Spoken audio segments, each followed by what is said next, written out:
So I'm here talking to Rachel Crass, who is a US weightlifter based in Colorado Springs. Rachel, do you want to introduce yourself there?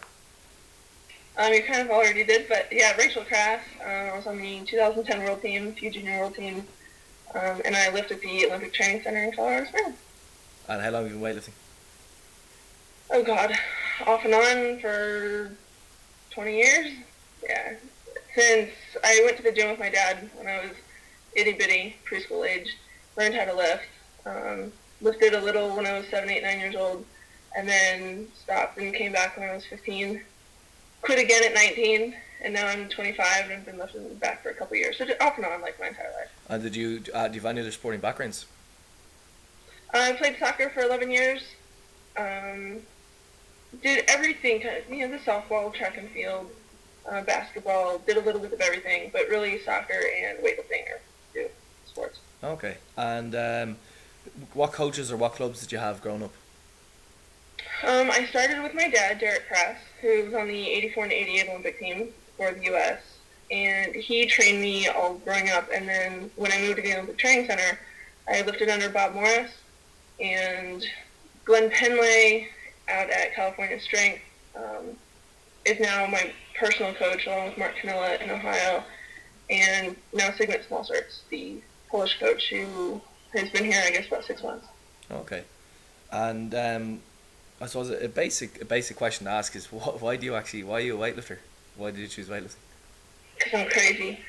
Um, I think all weightlifters are a bit mad, so I wouldn't worry about it. yeah, let's see, it's an individual sport, so you live or die, under your own hand. There's really nobody else to blame. And there's no extra variables. There's the bar and gravity, and that's it. You don't have to worry about, oh, well, it was windy, or it was too hot, or it was too cold, or, there's no excuses. You do it or you don't. There's nobody else to blame. Okay. And what's been your favorite ever competition that you've been involved in? Like, what was the competition that gave you your biggest thrill, your biggest buzz, as in, where you thought after the competition, this is why I weightlift, this is why I love the sport. Oh, God. I don't know. I have a handful of competitions that, for one reason or another, really stick out in my mind. Either, this was my most exciting, lifting 55 and 70 kilos at some meet after I've been lifting for 6 months is one of my favorite meets, because we used to have a highway, that Highway 55 and Highway 70 used to run together. I know it's like really silly, but I was like 15. They were both PRs for me, and as we're driving home, I see, hey, 55 and 70. So now every time I drive on Highway 70, I think of like this meet that I did 55 and 70 at, and my dad, he just cracked me up. So I don't know. That was like one of my favorite meets, just because my dad and I like really hit it off, and Yeah. we matched. And then, of course, my first junior worlds in Thessaloniki, Greece. That was the first time. Hey, in junior high and high school, you compete against people who live 20 minutes down the road. Yeah. Well, now I'm competing against people who live across the ocean. What year was that? 2001. Okay. And I competed the day before my 16th birthday, so I was still 15. That's pretty neat. Yeah. What famous notables were lifting in that competition? Like, is there anyone lifting that competition that you can remember? Armin Kazarian from Armenia, he lifted at that meet. I didn't meet him until just this last World in Turkey, but he got fourth in the 69s. And I think he's definitely medaled before. Who else? I think Benjamin Hennequin from France. But that was really before, when I was just lifting to lift and have fun. Yeah. I didn't really care about the international competition. Yeah. So I have no idea, honestly, who was there. I'd have to go look at the results. So recently, Rachel, you've gotten involved in the weightlifting magazine Strength Plus. Would you care to talk about that? Strength Plus was something that I started back in November. I'd been kicking around the idea ever since in 2008. USA Weightlifting stopped the publication of their own magazine, and there's a lot of people kicking their feet. Every other sport has a magazine. Volleyball, judo, track and field. They all have their own magazine. But weightlifting didn't anymore. And I remember as a kid looking through all the Weightlifting USA magazines, And that's stuff that people keep. I've run across issues that people have had for 30 years. People keep that stuff, and all of a sudden we didn't have a magazine. So I went to Rick Adams, our CEO, and said, hey, I'd like to start this magazine. I know there's a void. I'd like to fill that. Because writing's always been like my passion. I minored in college, but it's always been something I've been good at. So I asked him if I could, and he pretty much gave me carte blanche. He said, go for it.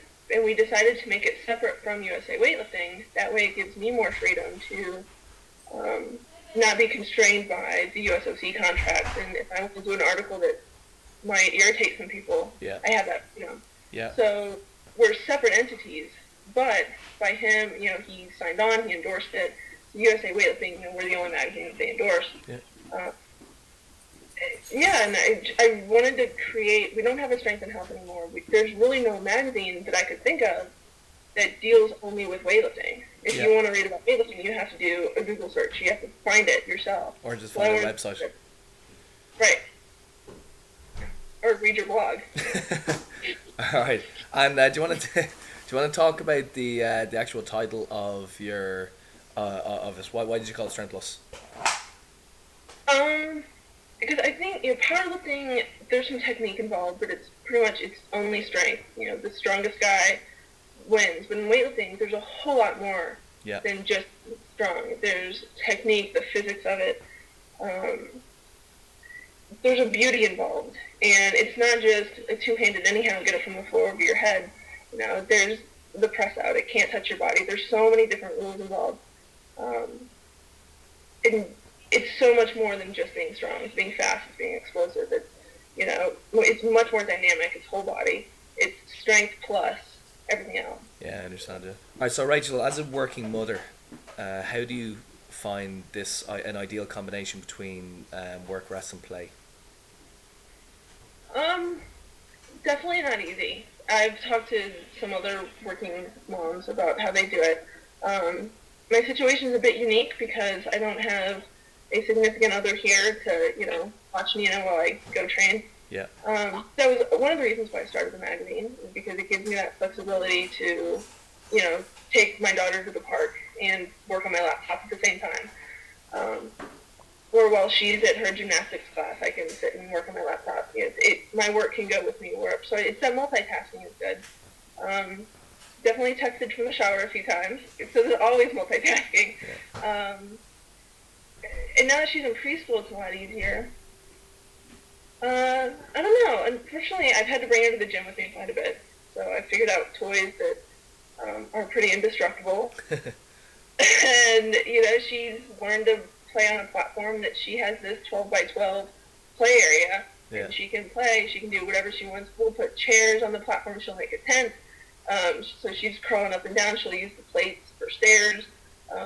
Definitely has turned bumper plates, into much more than bumper plates. Through imaginative play. How's your training going at the moment? How's my training? Let's see. I haven't really trained the last 2 months. Back in August, hurt my back pretty significantly, and trained through Worlds as best as I could. Obviously, my results from Worlds showed an injury.